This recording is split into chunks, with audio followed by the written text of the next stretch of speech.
asalaamualeykum wa rahmatullahi wa barakaatuhu mbokki internet yi mbokki jullit yi mbokki taalibe yi tabaarakallahu mu mel ni seen mbokk seen xarit Abdul Aziz Bass ci taxawu sunu tariqa tijaniya ñoo ñëwaat tey ak yéen tabaarakallahu rek ngir ñu waxtaane waat lenn si li ñu bokk rawatina samay mbokki pas-pas samay mbokki taalibe Cheikh na Ahmad Tijani Cherif il Fatimi radiallahu taala anhu mu mel ni rek yonent bi sallallahu alayhi wa alihi yàgg na di ñu xamal ne l'islam dafa commencé tumuranke te fa lay mujjuwaat mu xamaloon ñu ne bada al islaamu gariban wa sa yaudu gariba fa tuuba lil gurabai l'islam tumuranke la commencé loolu niñ koy déggee mooy tabaarakallahu mu mel ni rek nombre bi nga xamante ne bi moo adhéré woon ci l'islam dafa néewoon lool ci jamono yi mu tàmbalee loolu mooy tumuranke gi waaye jamono ji ñuy dund tey bu ñu xoolee nombre jullit yi ci àdduna bi est-ce que kon foofu la ñuy waxee tumuranke parce que on parle de plus de 2 milliards de musulmans hajj bi weesu rek wane na ko tabarakallahu avec pèlerins à la Mecque mais avec tout ce grand nombre là nan lañ ci mën a déggee ne tabarakallahu l'islam dafa tumuranke waaw xëy na kon dafa mel ni rek nombre bi du mooy lii am solo nombre bi am na solo waaye jamono xëy na kon li ñuy déggee foofu mooy lu néew la ñuy nangul seen ak jullite lu néew la ñuy nangul loolu it's a fact donc c'est un fait tangible ci jamono ji ñuy dund maam Cheikh Seydi Hadji Malick radiallahu taala anhu daf ñu jàngaloon neñu wama kaana ayban saara xusnan tawaafuqa laqad jalabu liddiini kulla bala'in lépp loo xamante ne bi ñaawoon na rek nekkoon ayib rek tey jii nii saara xusnan tawaafuqa léegi dafa nekk lu ñu rafetal ñëpp dëppoo ci ànd si laqad jalabu li diini kulla bala ñëw nañ sotti ci diine ji lépp loo xamante ne bii rek balaa la musiba la ayib la loolu jamono imaam Cheikh Seydi Hadji Malick la woon mu bindoon ko ci téeréem boobu di kifayatu raghibin nga xam ne tey jii like c'est une obligation pour bépp jullit rawatina taalibe cheikh nga jàng téere boobu bu ko defee nga mën a mucc ci nga xam ne jamono ji ñu ngi koy taqal ci diine bi te bokk ci kon nag mu mel ni rek dinañ woote ci diine ji lu ci bokkul mu mel ni diine ji dina tumuranke foofu la ñu nekk nag tey jii nii loolu la ñuy dund diine jooju moom moo tumuranke moom la ñuy dund jamono ji te nul ne doit rester les bras croisés face à ce fléau il faut que am ñu jóg xool yan solution moo ci am li ma bëgg a wax foofu rek mooy depuis quelque temps nit ñi gis nañ ne ay ndaw jóg nañ ci tariqa bi jóg pour défendre ak taxawu góorgóorlu ci tariqa bi ba lii di ay imposteur ak ay naxaatekat duñ leen may benn yoon bu nga xamante ne bi dinañ def seen sale besogne yooyu tabaarakallahu kenn ci ki gën a fës tabaarakallahu ci jamono ji ci yàq googu noonu ci corruption ci transgression ci fléau yi ak lépp rek tabaarakallahu mu mel ni kooku mooy kiñ naan Mar Ba te mu nekk Sénégal de son vrai nom nag ñu am ci ay firnde yu leer naññ ci demam Makka gi si lañ xam ne Mar Ba la tudd parce que jokkoo nañu autorités yi mu fa demal ak gis nañ tabaarakallahu li nga xam ne loolu la fa inscrire ak lépp Mar Ba mooy turam tey jii nag kooku ñëw na ut tur bu bees tuddee boppam Seydi Mouhamed El Cheikh bon jamono jii nag même xale yi sax ci mbedd bi El Kadab lañ ko xamee parce que jàppewul diine ji lu dul ay kàcc wax lu amul te yonent bi sallallahu alayhi wa alihi xamaloon nañu ne doomu aadama bi wala jullit bi du deñ di wax dëgg di wax dëgg di wax dëgg ba ñu bind ko ca borom ba subhaanahu wa taala waxkatu dëgg bi waaw bu ko defee waa àdduna yépp di ko xamee ko waxkatu dëgg as-siddiq comme Seydina Abu Bakar as-siddiq kooku ca malaul ala foofu lañ ko tuddee woon malaaka yi tabaarakallahu waaye fii tamit nit du deñ di fi fen di fi kàcc ba tabaarakallahu yàlla wax malaaka yi ne leen bind leen ko te woowee leen ko kaddaban fenkat al-kaddaab bu ko defee loolu wàcc ci jamono jóge ca tabaarakallahu malaul aala ñëw ci shahaada fii ñuy dund nit ñi xamee ko fi tamit kaddaban al-kaddaab kon mooy mbiri kii di marba bi ñu naan Seydi Mouhamed El Cheikh nga xam ne son nom en tout cas a fini de retentir partout comme El Kazzab loolu nag la ñu ñëw tey pour wax ci dinañ ci wax nag ci quelques tabaaraka dinañ ci waxee ci dina am quelques points yu ñu laal ci côté wahabi yi parce que récemment am na benn vidéo bu ma jot ci benn groupe WhatsApp ab wahabi def ko dugal ko ci YouTube bi di si sukkandiku ci El Cheikh pour ŋaññi tariqa Cheikh Sidi Ahmed Tijani Cherif radiallahu anhu nee na yaayee day défendre El Cheikh mais on a compris que tariqa bi la bëgg a salteel tariqa bi la bëgg a dénigrer donc nee na ñun suñu nangoo Seydina Cheikh rek dañoo war a nangu El Cheikh parce que nee na kii lu mu wax rek suñ sëriñ la ko jëlee donc nag te nee na suñu sëriñ la mu wax amul fondement amul cëslaay ci sharia ñooñu xam naa ne tontu leen du sax jar jël temps parce que du ay boroomi xam-xam jël xam-xam réduire ko ci téere loolu du xam-xam te wattaqullaha wa yuallimukumullahu nekk fi boroom xam-xam yi tabaarakallahu yàlla da leen a jàngal ci seen ak ragal yàlla gi ñu ragaloon yàlla la leen yàlla doon won yoo xamante ne bii bët du ci tegu nopp du ko dégg ñuy dunde loolu xam lan mooy xaqiiqa xam lan mooy dëgg gi yonent bi sallallahu alayhi wa alihi jàngal nañu ko nee na moytu leen xolu jullit bi gëm borom bi parce que xol boobu il voit par la lumière d'Allah donc leeru borom bi subhanahu wa taala lay gisee ci xolam waa ki nga xam ne dem na ba gëm borom bi ba ragal yàlla ba yàlla ñëw feeñ ci xolam leer fa kooku nekkatul moom en fait yàlla moo manifesté leeram ci xolam moo tax li muy wax ak li muy gis ay attributs divins la nekkatul moom mbiru yàlla moo fay dox moo tax tu as beau considérer l'aspect humain mais c'est pas ça qui est là-bas en fait mu ngi mel ni sëñ Babacar Si radiallahu anhu dañ ko laajoon kan mooy Cheikh Seydi El Hadji Malick radiallahu anhu mu ne waaw yaram ba de yaramu nit la waaye ruux ga ruux malaaka la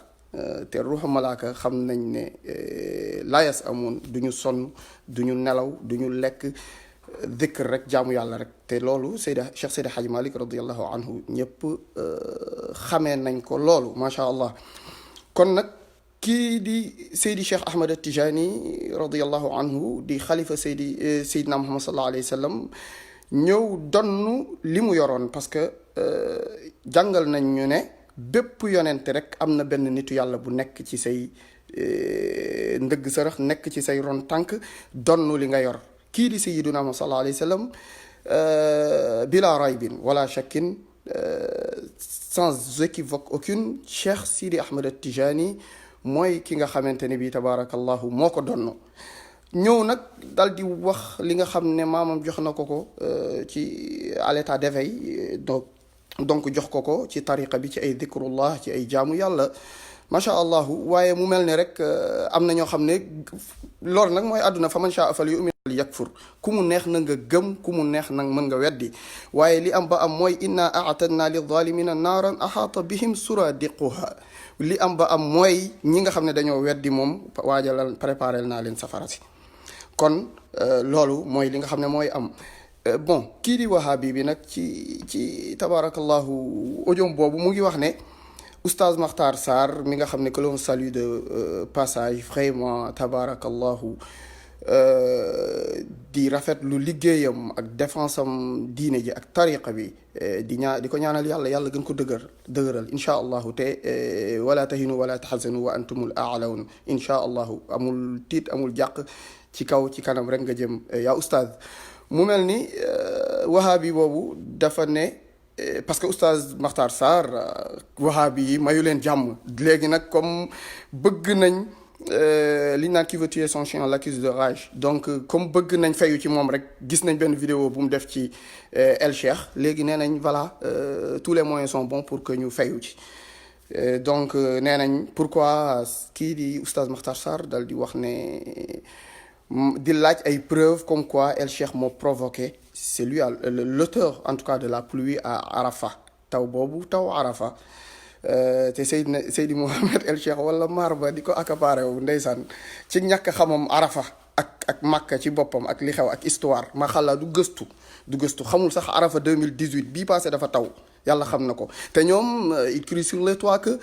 lii mësul am Makka mësul xew tabarakallahu Arafa 2018 allez vérifier everywhere allez vérifier vous verrez que ça a plu à la Mecque dafa taw Arafa yow moo Arafa 2018 les vidéos sont là 2015 Arafa dafa taw Arafa am na benn daam bu ma gis bu tabarakallahu commenté si taxaw suñu tariqa bërki démb mu ne paraît que elle vit en Saoudi Arabia parce que nee na depuis 2011 moom mu ngi fekkee tabarakallahu Arafa yeeg yooyu mu ne waaye waa ji di accaparé wu taw bi nee na xëy na dafa xamul rek ne dafay soogaa di ñëw mais waaw tabarakallahu mu ne xëy na dafay soogaa di ñëw fii rek mais xamul ne Arafa li muy taw bari na lool parce que Arafa li fay daje ci doomu aadama waxuma rek ay waliyu wala yeneen ak yeneen ci baatin rek waaye am na nit ñu sell ñoo xam ne bu ñu ne allahumma rek yàlla nangu kon ñooñu bu ñu fa dajee nombre boobu yëpp plus de 5 millions dina am ñoo xam ne dinañ ne allahumma yàlla nangu ba pare wane preuve ne nangu na dal di taw kii di El Cheikh nag su fekkente ne yow avant ngay dem Makka wax nga ne dina taw neel jour Arafa moo leen jox preuve day taw mais tu l'as jamais fait waaw wax nga ne rek jox naa leen rendez-vous à la Mecque nangam sangam rendez-vous boo xam ne Arafa bi lan moo nekk lan nga fa wone ay animal boobu reptile boobu comment on l'appelle encore unku saay loolu day wone ne loolu leer na nga ñëw di ko ndamoo yaag say taalibe ñun bi ñu defee publication wax ne unku la ngeen ne déedéet du unku lii la comment on l'appelle encore si ndax vous êtes tellement ridicule yàlla xam na ko unku yonent bi sallallahu alayhi wa alihi moom seul ci reptiles yi wala animaux yi moom la wax ne ku ko rey am nga tuyaaba waaw nee na ku rey reptile ci premier reptile boobu unku ci premier dóor bi am nga tuyaaba bu deewee deuxième bi tuyaaba yi wàññeeku troisième bi et cetera mu wàññeeku kon loolu firndeel na ne seytaane nga yow Seydi Mouhamed El Cheikh jouru Arafa amoo looy wone lu dul ay unku yu taxaw sa kaw li ma bëggoon a wax rek ci brosser ci ibaadu boobu rek wahabi boobu di dénigrer tariqa bi wax ne lan mooy firnde ci Seydina Cheikh lim ñu indil lim ñu wax su fekkente ne kii di El Cheikh dañ ko laaj firnde lan mooy firnde ne moom mooy ki nga xam ne moom moo taw moom moo waral taw bi Arafa mu ne Seydina Cheikh tamit lan mooy firndeel ne yonent bi sallallahu alayhi wa sallam moo ko feeñu jox ko tariqatu tijaniya ak li ci ànd ci ay azkar yëpp mu ne loolu lépp kon nañ leen laaj firnde Seydina Cheikh kii buñ ko toppee ci lancé boobu tabarakallah mu mel ni kon dinañ dem sax ba laaj firnde kii di yonent bi sallallahu alayhi wa sallam foofu lay mujjee laaj ko firnde bu moytul sax dinañ dem bay laaj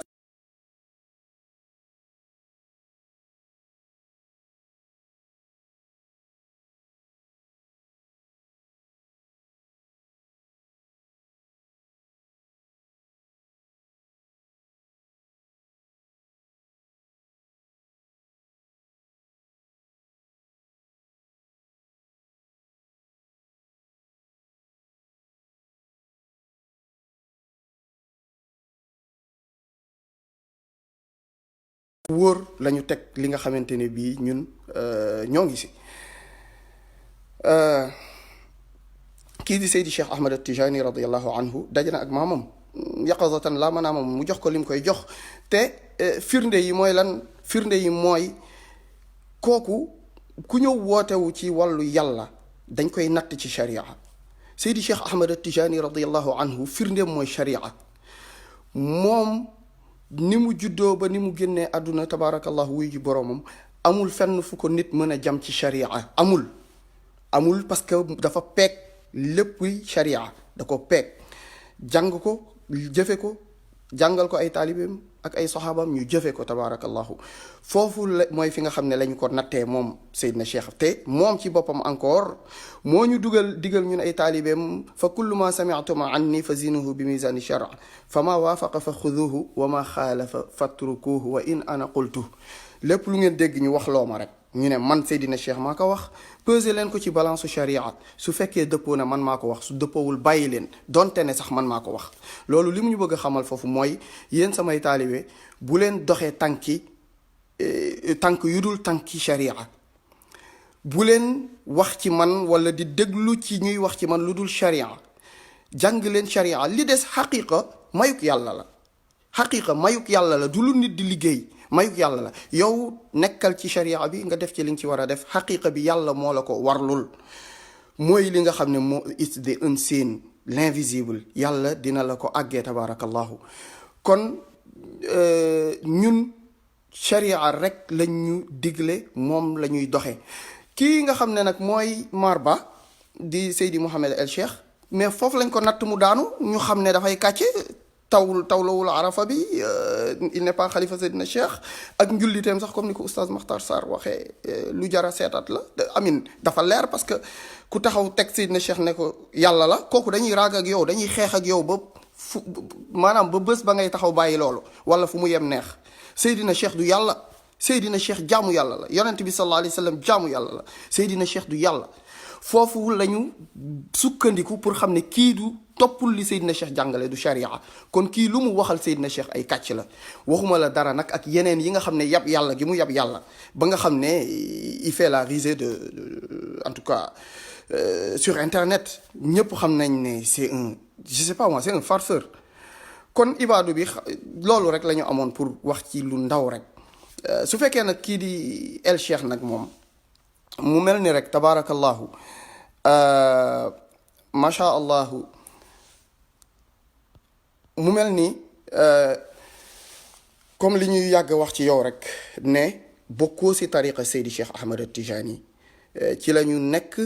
di xeex ak yow te duñu bàyyi duñu tàyyi tant que bàyyi woo tàyyi woo yaa ngi dem di avancer ay date ay 2075 ay nangam ak sàngam dangaa xamul ne tariqa Cheikh Sidi Ahmad At-Tijani tariqatul ulama tariqa boroom xam-xam yi la te boroom xam-xam c'est pas un baril vide en fait un tonneau vide qui fait tellement autant de bruit boroom xam-xami tariqa bi dañoo fees dell li ñu xam ci xaybu li ñu xam ci li nga xam ne l'invisible la ci ki gën a ndaw ci taalibe Cheikh Sidi Ahmad At-Tijani wala ci tariqa bi nag laa la wax li ñu xam ci li nga xam ne ay wàllu lu faddu la ak yi ni mel ci ay dat yàlla xam na ne moo gën a tuuti ci xam-xam te musuñu ko doxe musuñu ko wone te ñooñu dund nañoo ak ñoom ñu nekkoon suñuy kilifa ñu jóge fi tey fi ay njaboot ak seeni taalibe ñooñu di dund loolu ba tey jii nii yàlla xam na ko wax moo baaxul rek waaye sa 2075 boobu dinañ la ko suul continuer suñu mission loolu mooy wax ji loolu moo ci gën a ndaw li ñuy faral di wax rek ne nitu yàlla loraate bëriwul di loraate waaye nag nitu yàlla bis boo ko défier mu yàq la mais Marba yow ay jeune tariqa bi xale yu ndaw ñoo fi nekk pendant 3 ans défier la benn mouche bu ndaw mënoo koo rey mënoo ci dara parce que fi nga sa sëslaay la yow sa sëslaay nekkul lu dul njibar la magie noire loolu rek ngay liggéey te wala yuflixu innama sanau kaydu saaxir wala yuflixu saaxir xaytu ata seen jëf seen liggéey yépp comme firawna mbiri njabarkat la te yàlla xamal nañu ne njabarkat wala yuflixu saaxir xaytu ata njabarkat fu mu dikk rek du fa réussir kon mu mel ni tabarakallahu foofu lañ la défier tu ne peux rien faire njabar nga bay bëgg a dee mais munul nekk te li si kanam raw li bët tabaarakallahu li ñuy wax nii nag di la menacer ak di xotti sa sutura sunna la yonent bi sallallahu alayhi wa alihi moo ko jàngale moo ñu xamal ci xadis bu wër Tabarani soloo ko mu ne xata mata tarauna an dicri l fajir ihtiku xata yahdarahu nnaas mu ne ba kañ rek ngeen di noppi ci bañ a dénoncer ñii di nit ñu bon ñi di yàqkat yi di fajir yi di fasiq yi mu ne ihtiku xotti leen seen mbalaanu sutura xotti leen seeni xorma publiquement xataa yaxdarahu naas ba nit ñi mën ko moytu merci lii rek mooy suñu mission ñun moytuloo suñu bopp ak suñuy moroom ak suñu mbokki taalibe kii di Marba El Cheikh ak ñi mel ni moom nga xam ne li ñu ko xamal bari na c'est un corrupteur ci religion bi loolu lay liggéey zahara al fasad fi l barr wal bahr bi ma kasabat aydi nas corruption feeñ na ci kaw suuf si ba fees dell ñu mel ni El Cheikh ñoo ko feesal parce que li tax ñuy wax loolu gis nañ oustaz Makhtar Sarr bi mu defee vidéo ba pare ñoom ñëpp ñu mel ni ñu jëfur moom ak ay taalibeem wax yi bari nangam sangam ba talatuñu ñoom nee nañ la ñu demoon jëli màkkkat yee taluñu ko sax faf li ñu tal mooy def ay vidéo di tontoog nangam sangam am na ci ñoo xamante ne bii xëy na xam nañ seen lépp lañ xam par exemple kii di xaadimul xalifa xawma kooku di mbubboo sëñ Babacar Si radiyallahu taala anhu li ñu la xamal yàlla xam na ne soo xamoon yow ak ñeneen ñi mel ni yow ay ñoom Bachir Diouf xawma naka ñooñu nga xamante ne bi dañ leen a jënd ils ont vendu leur âme au diable dem sukkandiku ji wala jébbalu ji ci kii nga xamante ne bi bokkaalekat bu bon bii parce que rek mu ngi leen di jox alalu àdduna ay pañetu àdduna kese kii di yow xaadimul xalifa de source sûre xam nañ bu baax a baax li nga xam ne xew na si yow fi nga dëkkoon ci géejawaay dëkkatoo fa kii di El Cheikh jox na la kër jëlal na la kër fële ca cité Aliou Sow non seulement cela mais say ñaari soxna yi nga nekkaloon anañu tey jii nii bàyyi nga leen parce que El Kazab daf laa may ab soxna kii di Ousseynou Ndiaye bi nekk Kaolack la même chose El Cheikh daf la yoral sa dépense jox la utal la ab soxna xale bu ndaw ngay 60 quelque ans mu utal la xale bu 22 ans et cetera toppewu leen ko lu dul alal kese El Cheikh Modou Gueye Fall moo fi wax ma am ci source yu leer nañ mu ne li ma jaaxal ci sang bi musul liggéey te musul jóge ci yor xaalis mais xaalis boobu nañ laaj fan la jóge parce que il a vendu son âme au diable xam nañ fi nga xamante ne bii ñoom fa la ñuy liggéeyee xam nañ ñi nekk seen gannaaw ce sont les lobbies ñoo ñëw pour yàq dilimal lobby yi seen objectif dañoo am 10 objectifs parmi ces 10 objectifs benn bi mooy réduire la population mondiale loolu c'est les lobbies maçonniques l'ordre des Illuminati le nouvel ordre mondial réduire la population mondiale mais aussi faire disparaître la religion ñoom loolu mooy seeni objectif mais nag yuriduna an yutfiu nuur allahi bi afwahihim wa yaba allah illa an yutima nuura walaw kariha al kafirun waaw lii rek moo fi nekk tabaarakallahu di ngeen fexe di ngeen def mais du sotti mukk léegi nag li nga xamante ne bii macha allahu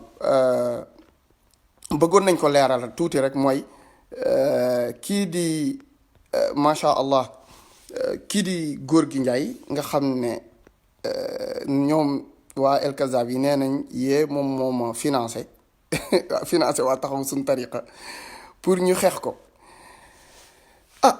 mu mel ni rek ñun man maag góor gi Njaay États-Unis la nekk man États-Unis laa nekk góor gi Njaay kay xanaa ñàkkul fulla nag nekk fii ma nekk fii mu may financé te man mii sax ñàkkuma fulla boobu tamit nag d'autant plus que man góor gi Njaay musuma koo xam avant taxaw suñu tariqa yàlla xam na ko bi ma njëkkee def vidéo ci Seydi Mohamed El Cheikh wala Marba boobu après bi vidéo yi wëree ci lañ fexe bañ jokkoo ci lañ ñu xamante ndekete il se trouve que il courtisait sa femme waxuma la dara rek mais dafa ñaaw ci kuy woote woo jullit rawatina nga ne taalibe Cheikh rawatina nga ne yow yaay le seul actuel xalif de Cheikh na Tijani nga melewu dans les affaires de mœurs c'est-à-dire que li gën a bon rek mooy jéem na am taalibe ci benn couple maanaam pour def jabar ja ab taalibeem ba yàq couple boobu te yow loolu nga def même bu dul wàllu doxaan nga jabaru jàmbur sax de mais li wóor ba loolu mooy kii di Rabia jabaru góor gi njaay la woon kii di góor gi njaay jamono ji nekkul ak Rabia te yow yaa nekk kii bi yow yaay t'en es la cause yow yaa doon yónni jabaram ay message et cetera lépp mu yor ko su fekkente ne moom góor gi njaay mu ngi ñuy dégg wala disponible na wala quelque chose comme ça bëggul na dugg donc su fekkee moo ngi fii rek man dinaa ko dugal incha allah je sais pas s'il est en train de suivre parce que instant bi il n'est pas en ligne mais su fekkee moo ngi en ligne rek dinañ ko dugal bu soobee yàlla gis naa fi muy bind ne je veux participer donc ñu ngi lay ñaanaat góor gi njaay li naan tungu ne du teew ñuy nataal bu fekkente ne yaa ngi ñuy dégg instant bi yaa ngi ñuy suivre mën nga dugg ci live bi boo duggee rek incha allah dinañ la ajouter bon xam nañ ne nag voilà liggéey bi waaw pare que je suis là let me see if you are watching.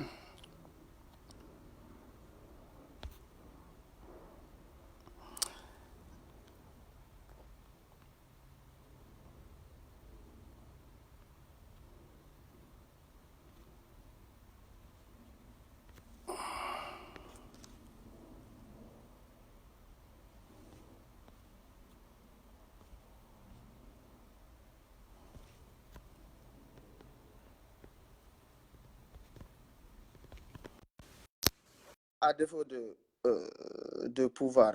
ajouter Gorgui Ndiaye, j'ai essayé de, I don't know, like, I see you here.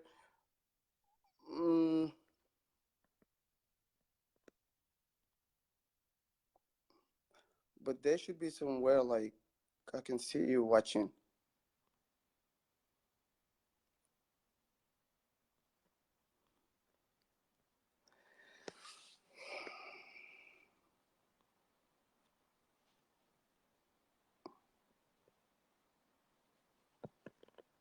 Okay, let me try to bring you on camera.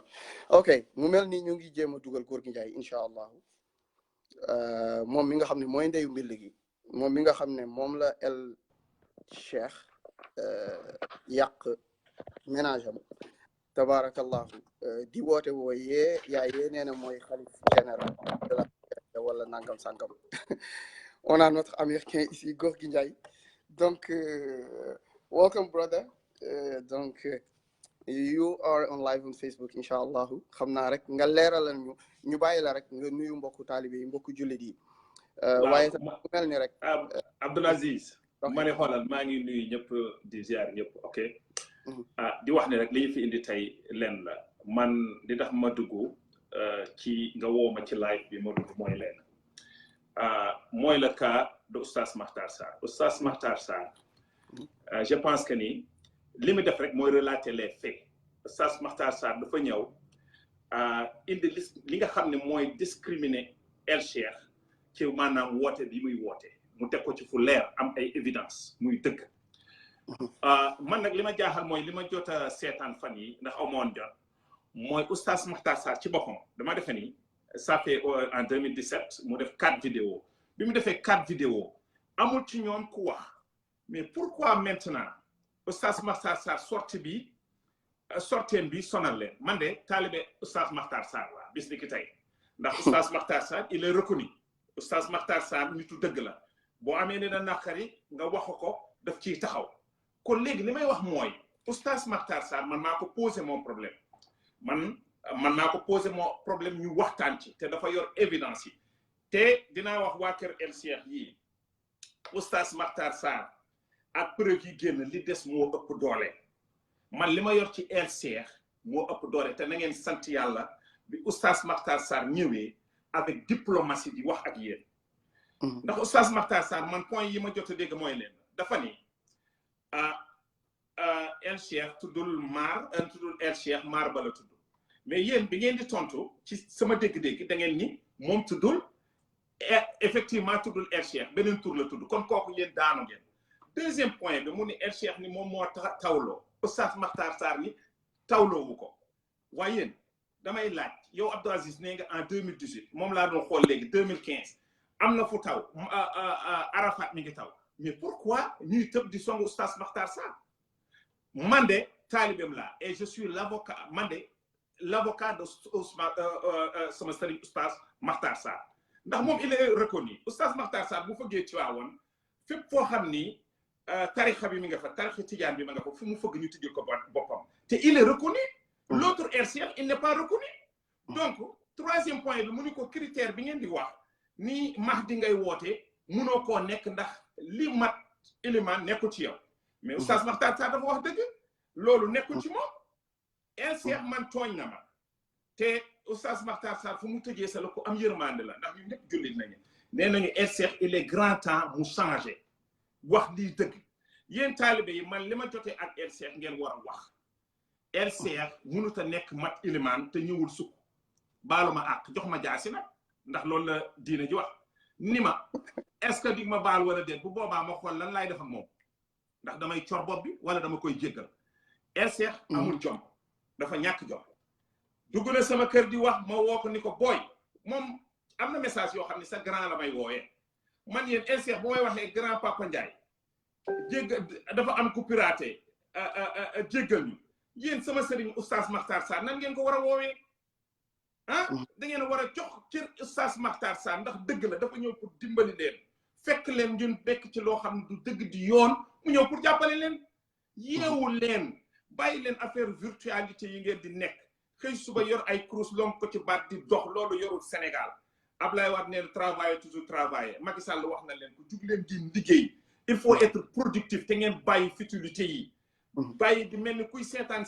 film wala nu mu mën a doon Oustaz Makhtar Sarr il a dit vrai yéen fi ngeen war a attaqué góor man bii ngeen war a attaqué man nii ndax man maa ni RCR maa ko tobal bi ma doxee ci kawam la ma jéem a di dox man j'ai les messages RCR dafa j'ai des messages RCR booy xool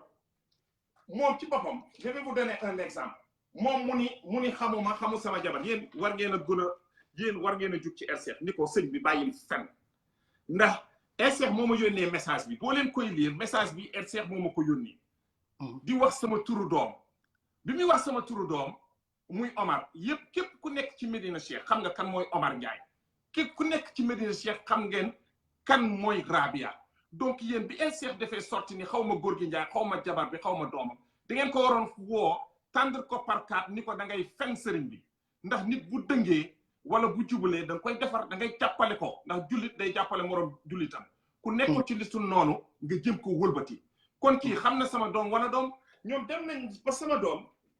am na benn photo bu ma yor dem nañu ba sama doom dañoo changé turam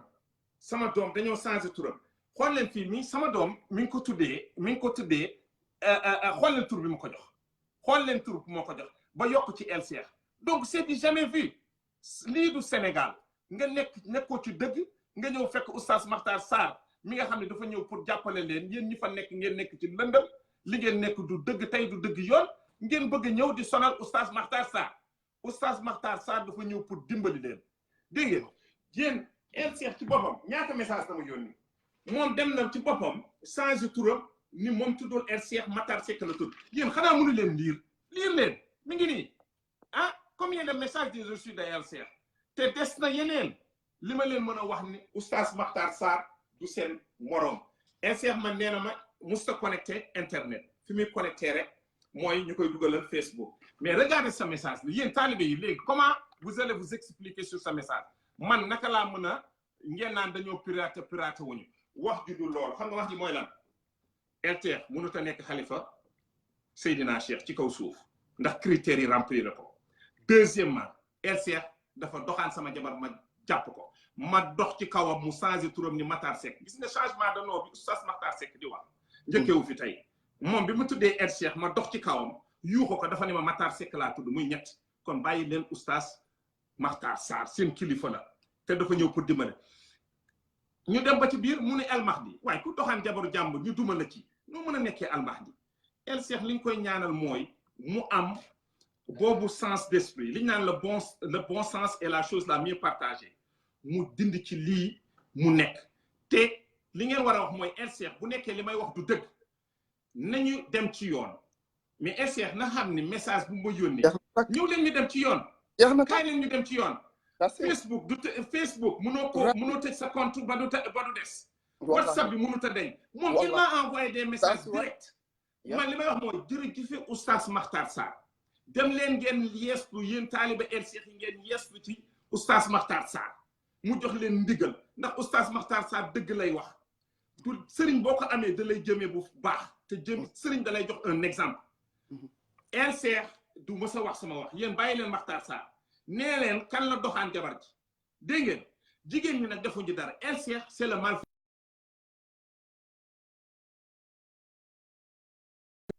sëriñ buy doxaan jabar jàng ñi mais kii dafa yebaate kii war naa taxaw Sénégal naan mooy Mahdi yéen ngeen topp ci ginnaaw naan ay mooy Mahdi dóor marto yooyu dafa war a jeex man de li may wax mooy oustaz Makhtar Sarr li mu wax dëgg la à 1000%. li mu wax dëgg la kenn mënu koo teg El Cheikh moo ko def na ko nangu nee naa ko daal li ma koy ñaanal mooy yal na ko yàlla wëlbati mu xam ne lii muy def du noonu yàlla jox ko le bon sens. grand góor gi macha allah merci beaucoup ci information bi leeral bi ak déjà le fait que geste bi nga def nii rek parce que nit ki mënul taqal nit ki nii like ñëw live and direct nga toog internet taxaw ne nit ki yaa doxaan sama jabar li may wax soo ko weddee yóbbu ma ci yoon kaay ñu dem ci yoon internet mu ngi fi Facebook yaa ngi fi boo demoon Interpol ñu génnee yow El Cheikh sa compte boobu nga xam ne man bi ma la demandé ami 2 jours avant may def sama vidéo tu m'as accepté tu m'as balancé ton numéro de téléphone pour qu'on parle yàlla def musuñu jokkoo 2 jours avant bi ma defee sama vidéo boobu bi ma paree tu m'as bloqué da nga ma bloqué comme ni nga def ñoom ci message yooyu noonu nga daw après ci la xamante ak góor gi Njaay gi mu jox ma message yi nga xam ne moom nga doon doxaane jabaram ma balancé lépp ci internet bi ci nga daw mais Abdou Aziz damay def foofu rek benn motion gis nga message yi ma balancé nit ñi loolu du dara message yi El Cheikh yónnee yeneen buñ ci yeggoon àdduna tukki dafa am loo xam ne moom dañ naan sutura dafa ama oustaz Makhtar Sarr suturaalu ko ngeen ni seen sëriñ kenn suturaalu ko mais dañ ko suturaal de man li ma yor ci moom mu wax ko da nga naan nit boo xam ni c'est un pervers mooy bind lii di ko wax waaw man li ma ci yor moo tax yegguma foofu kon yéen da ñëwee nii pour que mu reprendre ses esprits xam ni li mu nekk du yoon du tey du dëgg et que oustaz Makhtar Sarr à 1000% li mu wax dëgg la moom kay dafa ñëw fii metti la laal fii xasan la wokk loolu mooy problème bi peut-être seen demu Makka bi da ngeen initié woon ni bu nekkee ñëw na di ngeen ci am dara yàlla def ni ñëwul oustaz Makhtar Sarr tot laal fi muy metti moo tax ngeen di tëb man de je suis prêt à je défends oustaz Makhtar ndax sama sëriñ la yéen ni ngeen mënee amee waaju mel ni def ko sëriñ waaye man dinaa mën a am ku baax nag def ko sëriñ wax dëgg yàlla te dama góor gi macha allah lenn rek laa bëggoon nga leeralal nit ñi parce que au fait man li ma metti mooy bon c'est-à-dire que cette page de taxaw suñu tariqa li ma si metti mooy je suis l'initiateur man maa ko créé ak ndawi tariqa bi ginnaaw bi ma defee sama vidéo boo xam ne boobu góor gi Njaay bi xawma ko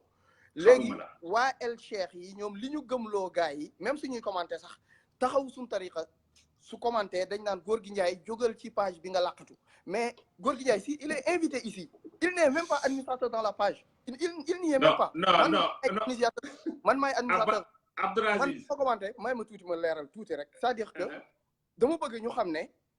page taxaw suñu tariqa tijaniya n'a rien à voir avec góor gi Njaay et El Cheikh et Rabia ak seen affaire yooyu noonu wallahi wa sharafil Qur'an je poserai ma main sur le Coran ñun bi ñu defee vidéo ba pare dañoo ñaan def ta wasul ci Cheikh na Ahmad Tijani radiyallahu anhu yal na feeñal mboole jigéen ci mbiru waa ji bu ko defee ñu teel ko nërmal léegi balaa timis jot billahi alladi la ilaha illa huwa lii ñu wax bu amul yàlla bu ñu yendu suñu taalibe Seydina Cheikh yàlla bu ñu ko nangul ci lañ ñaan loolu balaa timis ci la ñu jot ab capture d'écran ñuy naan El Cheikh kii dafa tas jabaru jàmbur et cetera noonu laa fexe ba jokkoo ak ñoom ndekete il se trouve que li yàlla di def moom mii góor gi Njaay mu ndekete muy fii États-Unis comme man nu ma fii nekkee États-Unis yàlla def tombé waral ay gaaf mais yàlla def en même temps liggéey bi gën a yomb jour boobu bi ma génnee message yi ma jox ma génnee lépp ma ne ko je vais tout balancer sur internet j'avais tout balancé bi ma ko balancé ñoom ci la ñu daw El Cheikh fermer comptam ñu def poste ne l'un des détracteurs Seydi Mohamed El Cheikh alors que sa femme s'apprêtait à venir aux États-Unis vient d'être arrêté par la police américaine automatiquement dama tiit pour man Gorgui Ndiaye la je l'ai appelé jotuma ko ma woowaat ko ma jot voicemail like 10 minutes later ci la ma call ne ma dama nekkoon ci job bi quoi ma ne ko ah pour man de yaa ngi jeel instant bi mu ne ma jeel c'est-à-dire ci lan ma ne ko gars yi nee nañ kenn ci détracteurs yi soit yow wala man police américaine jàpp nañ la cravache mystique de Seydina Cheikh vient de frapper Gorgui Ndiaye ne ma fan laa mën a démentir loolu ci laa ko defloo waat ay vidéo et cetera on a tout balancé sur internet. mais ça fait plus de 2 maintenant. mani li ma bëgg nga foofu mooy li ma bëgg nga leeral foofu mooy nee nañ da nga may financé ak di financé taxaw sa tariqa yow États-Unis nga nekk man États-Unis laa nekk pourquoi yow nga may financé wala di financé taxaw mais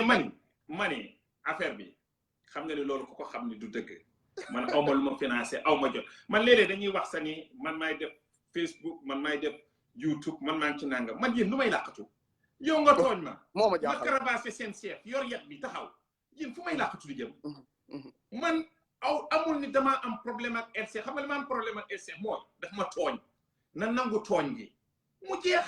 right ba pare reconnaître li Oustaz Makhtar Tall na nangu tooñ ba pare bàyyi woote bi xam ne amul bàyyi woote bi man amul problème ak LC oui LC julli na may julli ñoom li ñuy gëmloo nit ñi mooy que ni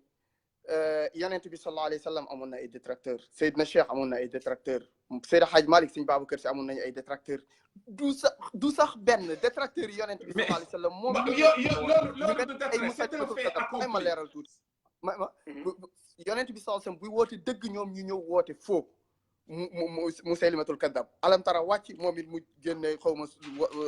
al fiilu mal fiilu wa ma adraka mal fiilu yëfu dofam yooyu de la même manière mooy El Kadab ñu ñëw ay salaatul faati ñëw nga naan ay yu kenn xamul yu génne yeneen yi mbir salaatul rek kenn xamul ba pare non Abdoulaye dama lay dox dama lay bàyyi nga bëgg a jël sa bopp comparé ak ñoom sëñ Babacar Si ñoom Seydi Hadji Malick et cetera day sax ne nga yow yaa nekk seen kaw parce que yaa leen coiffé ñooñu tabarakallahu ñooñu seen njaboot yu gën a ndaw ils ne se sont pas mêlés dans des trucs de mœurs c'est pas des gens de mœurs légères wala yu mel noonu wala mais Abdoulaye continuer dinaa dugaat léegi continuer dinaa dugaat léegi ok inchallah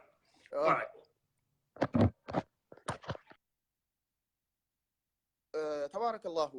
mbokk yi xam naa mu mel ni rek lii rek lañ bëggoon a leeral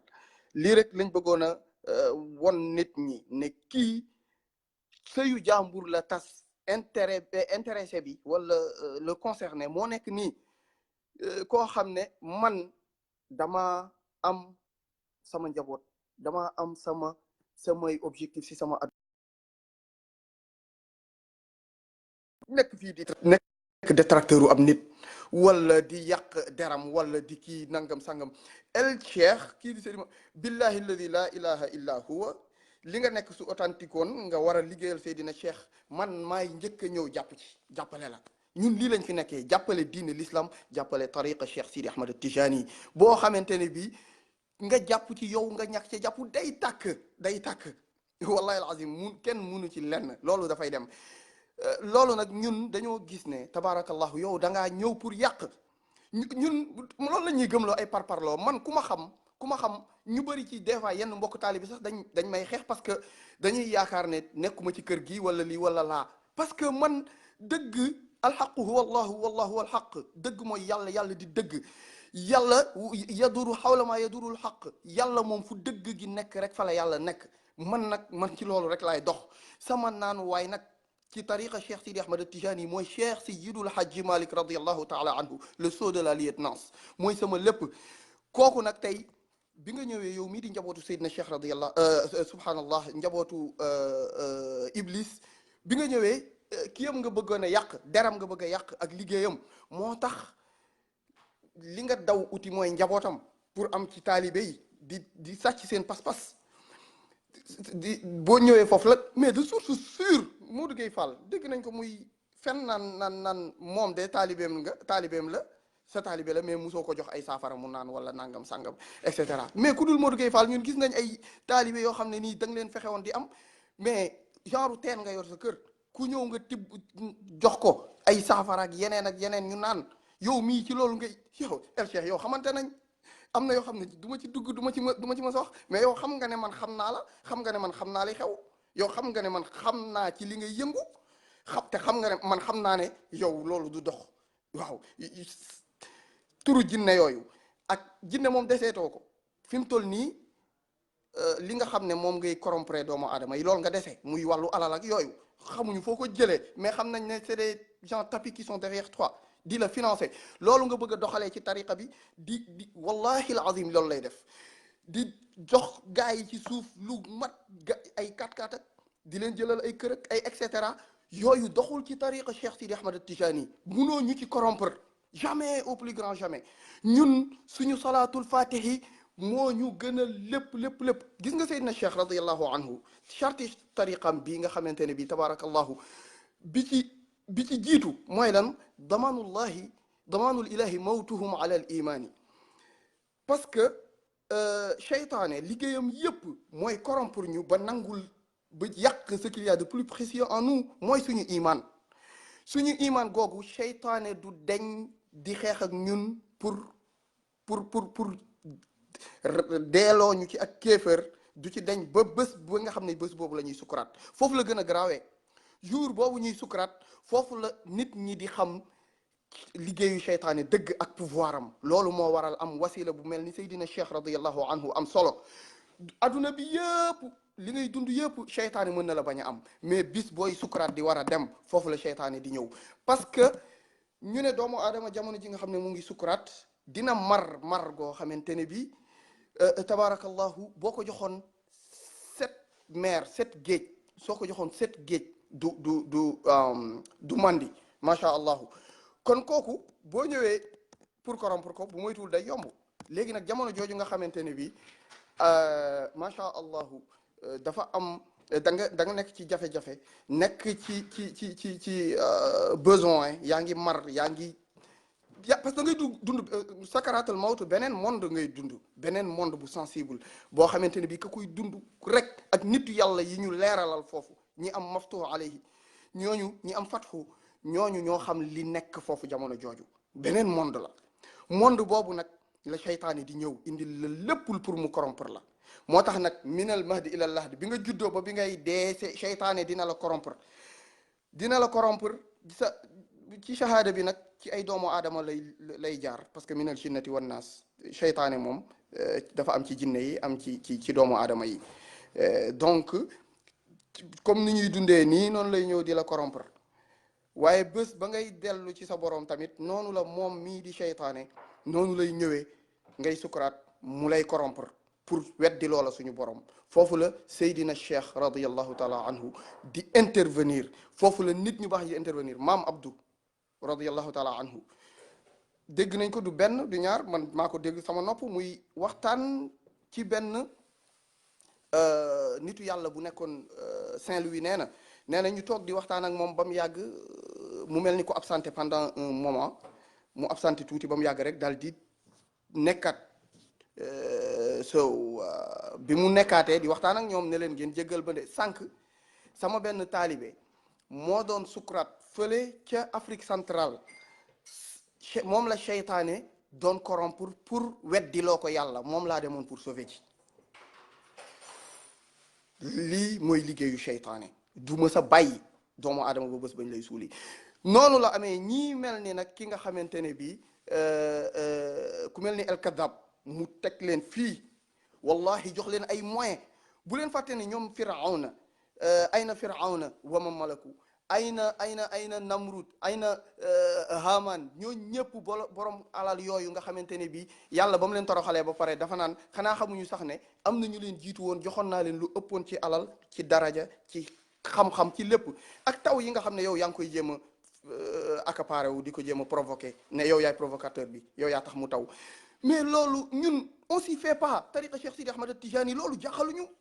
miracle du suñu yëf du suñu mbir mais attends firawna laanatullahi alayhi dafa werante ak Moussa alayhi salaam ne mën naa tawloo taw bi wala déet wax ji bari firawna woo ay nitam woo dëkk bi yëpp daal di jox leen heure tel na leen tel heure dina taw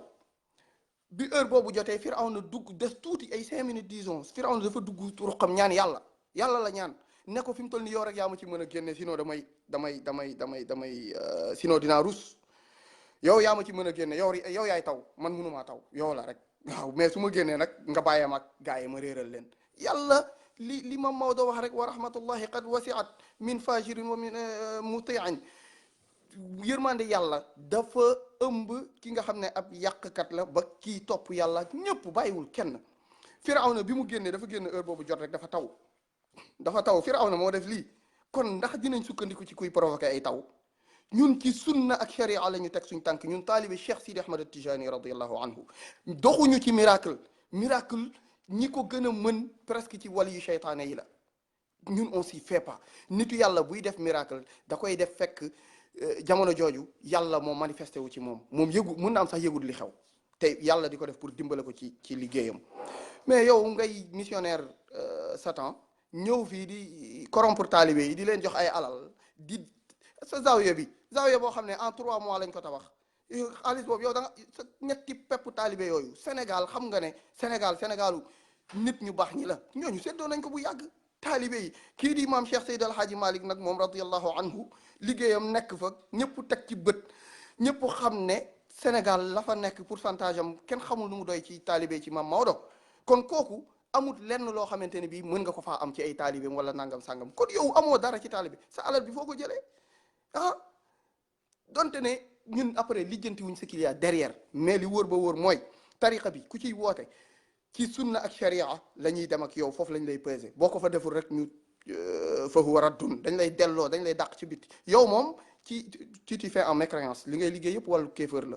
kon nag lii la ñëwoon pour leeral rek xam naa ne góor gi Njaay mën na am ci liggéey bi de toute façon li ëppoon solo wax na ko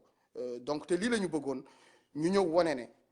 góor gi Njaay mii nit Njaay la c'est pas une personne virtuelle wala une personne je sais pas moi benn faux profil bu ñu créé pour yàq deram wala nangam sangam nit bu existant la bu nekk fii États-Unis moom El Kadab yàq séyam doxaan jabaram autre chose mu leeralaat encore ne moom góor gi Njaay ak taxawu sunu tariqa tijaniya ils n'ont rien d'ensemble non xamante wuñu woon sax avant suñuy vidéo wala yi ni mel yàlla moo ñu seede donc kay dafa ñëw gis ñu def vidéo moom xëy na pour mu joytu woon biram xaw na kii après ci la gis ne am na ñu jóg fi mu toll nii voilà kon jot na pour ma jóg ci lañ jokkoo ak moom ànd ci liggéey bi nag tabarakallahu pour jeexal nag kii di oustaz Makhtar Sarr duñu deñ di ko ñaanal yàlla di ko appuyer di ànd ak moom ci liggéey bi te jàmm rek lay am ni ma ko waxee rek wala tahinu wala tahzanu wa antumul a'laun inchaa allah in kuntum mu'minin te lu wér ci ñooñu nga bokk macha allah ñoom nee nañ ne yow yàgg ngaa dem Màkka te tawul ci jour Arafa woote yow ñemewoo ko woote mais yow dem nga Màkka 2015 dafa taw Arafa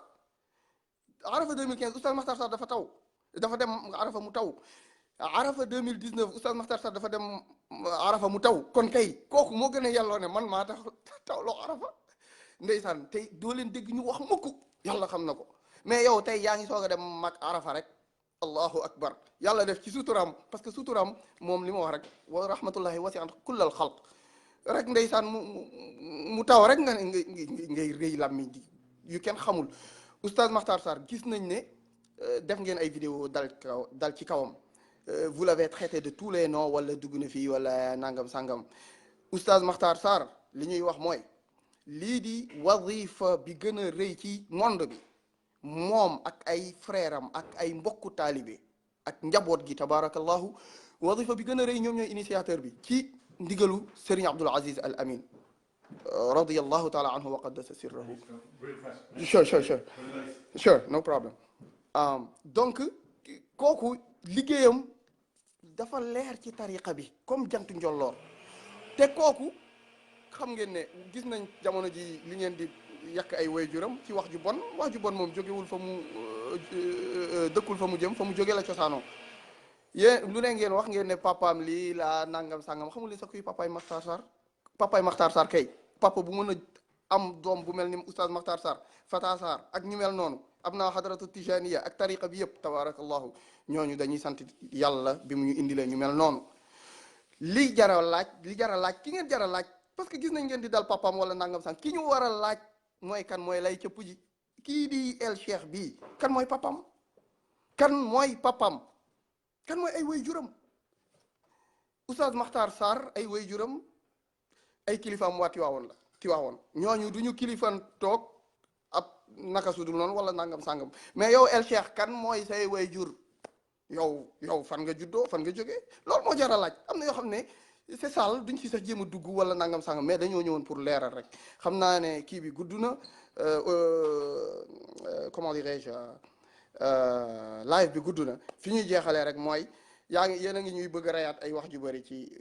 xawma da ngeen di organiser wazifa fële ci Muzdalifa Rufisque man ba ma déggee Muzdalifa pour man Makka la Muzdalifa Makka yow yaa billahi yaa ñàkk fulla yow El Cheikh yow dem ba Makka nga ne yaay Imam Mahdi yaay xalifa Seydina Cheikh mënoo faa lal mbalaanu wazifa nga ne masjidu fii laa bëgg a lal fii laa bëgg yaa ngi ci masjidu rasul déedéet jaru ko lalal ñu xool nga jox naar yi wérd munoo ko yow naar yi di fa xastalu sa kaw di romb di jàll xamuñu sax ndax yaa ngi foofu ndax existé nga bi nga ko tëlee lal foofu ca Muzdalifa bu Makka nga ñuy bëgg a rey léegi Muzdalifa bu Rufisque sëñ bi yemal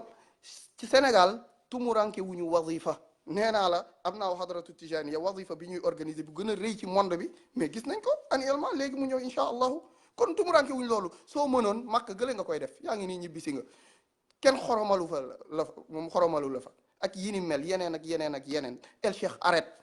arrête one more time te nag li may wax rek soo bàyyiwul duñu bàyyi te dërëm mënoo ko si ñun comme ni la oustaz Makhtar Sarr waxee noonu daf laa défier zahiran wa batinan ñun bañ la défier du tey danañ la suul continuer suñ mission loolu dafa leer ci caaxaan nga nekk ci ay fen ak foye diine ji nga nekkee parce que am na ñoo xam ne ils ont vendu leur âme au diable faaleetuñu dignité humaine faaleetuñu dara ci adduna bi yow instant bi waroo woon sax génn di wax kenn waruloo woon yow koo xam ne imaginez fu sa vidéo génn nit ñi saaga la nit ñi maudire la amul kenn ku ciy ànd ak yow suñuy page yi ñuy partager say vidéo wala yi ni mel et cetera yàlla seede na ne ñun ña fay commenter xamuñu leen sax faf te pourtant ñoo lay saaga di dal sa kaw mais yéen képp ku ñu saaga Oustaz Makhtar Sarr rek dafa bokk ci yéen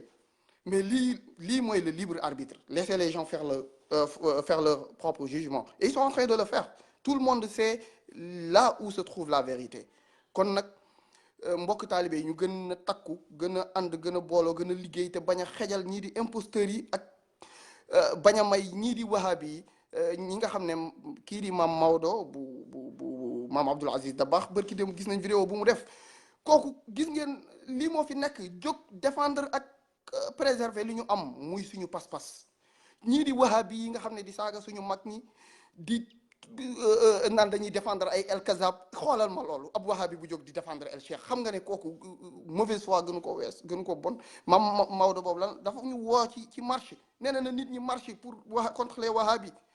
il faut que nit ñi jóg takku wahabi yi yëpp tëj seen i làmmiñ loo xamul nga màndu ci loo gëmul nga bàyyi et cetera mais kii di El Cheikh moom dafa ñëw fekk ñu suñu ngëm-ngëm indi ci loo xamante ne bii lu bees mais lu bees loo xam ne amul fondement ci tarixa bi mooy lan di joxe wérd te yow amoo wérd kenn joxu la wérd amul fenn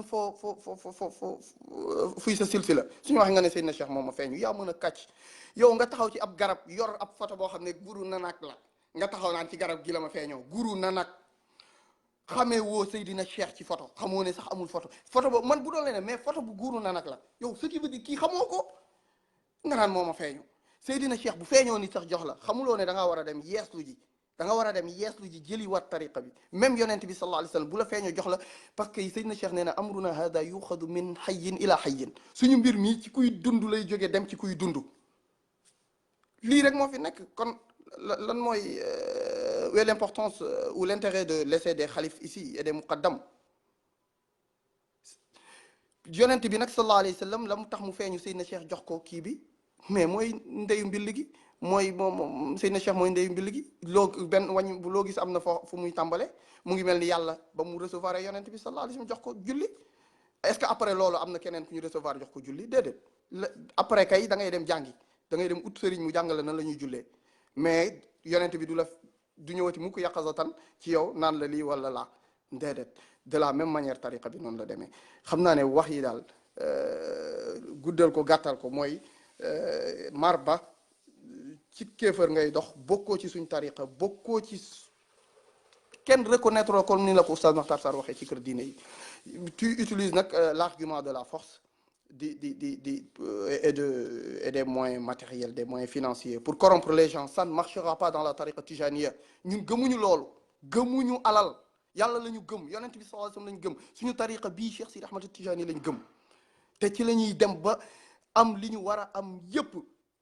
famadahu rasulillah bii naala maratiban min al maliki al allami comme ni ko maam Abdou waxee ci tagg ak bëgg yoon sallallahu alayhi wasallam lu nit am ci martaba foofu nga koy amee ñun tamit lépp lu ñu soxla rek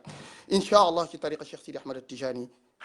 ak suñu gëm yàlla foofu lañ koy amee mais leneen doy na sëkk amul lenn loo xamante ne bii